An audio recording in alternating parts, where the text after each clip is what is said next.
السلام علیکم ورحمۃ اللہ وبرکاتہ۔ الحمدللہ رب العالمین، الصلاۃ والسلام علی سیدنا محمد وعلی آلہ وصحبہ اجمعین ومن تبعہم بإحسان الی یوم الدین، اما بعد فاعوذ باللہ من الشیطان الرجیم، بسم اللہ الرحمن الرحیم۔ سامعین کرام، سب سے پہلے تو میں تمام اہل اسلام کو مبارکباد پیش کرنا چاہتا ہوں کہ ہمارے اوپر ایک ایسا رحمتوں اور برکتوں والا مہینہ آیا ہے کہ جسے قرآن و حدیث میں بڑی اہمیت و فضیلت حاصل ہے۔ سامعین کرام، 2023 کے اس رمضان المبارک کے حوالے سے موجودہ حلال کمیٹی نے جو شک و شبہات پیدا کیے ہیں، رات 10 بجے جا کے اعلان کرنا، جبکہ پاکستان کے تمام صوبوں کی مرکزی جو شہری ہیں وہاں کی زونل کمیٹیاں اعلان کر چکی تھی کہ مسئلہ برآلود ہے، چاند نظر نہیں آیا۔ محکمہ موسمیات گزشتہ دن سے ہی کہہ رہا تھا کہ چاند نظر آنے کے امکانات بہت کم ہیں۔ اس کے باوجود رات 10 بجے جا کر مسئلہ لٹکایا گیا اور رات 10 بجے جا کر ایک مجہول قسم کے چیئرمین صاحب نے چاند نظر آنے کی پیشن گوئی کر دی۔ گزشتہ سال بھی رات 12 بجے جا کر بتایا گیا کہ صبح عید ہے اور یہ لوگ ایک روزہ کھا گئے۔ جن لوگوں نے نماز عید پڑھی وہ بڑے پریشان تھے کہ یہ کیا معاملہ بنا ہے ہمارے ساتھ۔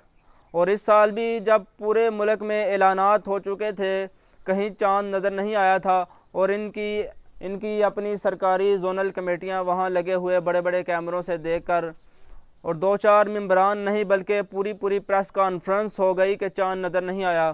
ایسے وقت میں ایک مجہول سی شخصیت کے حامل چیئرمین صاحب نے ایک مبہم سی پریس کانفرنس کی کہ چاند نظر آ گیا ہے، اور لوگ نماز عشاء ادا کر کے گھروں کو جا چکے تھے۔